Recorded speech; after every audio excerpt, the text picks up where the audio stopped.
Ano ang affiliate marketing? Affiliate marketing ay isang performance-based na paraan ng pag-earn kung saan ang isang tao ay kumikita ng komisyon sa pag-promote ng produkto o serbisyo ng ibang kumpanya. May 4 na key players ito. Merchant, sila ang may-ari ng produkto o serbisyo. Affiliate, ikaw na nagpo-promote ka ng produkto at kumikita kapag may bumibili.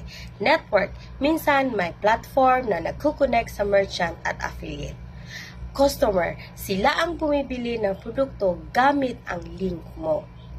Bakit patok ang affiliate marketing? Mababang puhunan. Hindi mo kailangan ng sariling produkto. Passive income, kumikita ka kahit tulog ka basta may bumibili. Flexible, pwede mo itong gawin kahit part-time.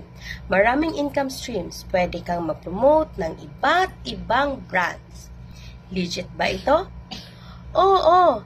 Affiliate marketing ay isang epektibo na paraan para kumita online, lalo na kung pinaniniwalaan mo ang produkto na pinopromote mo. Sa panahon ng digital marketing, mas madali na itong gawin at mas maraming opportunities para sa mga affiliates at merchants. Gusto mong matutunan pa ito? Try mo ang Clicknomics para mas ma-explore mo kung paano ito gumagana.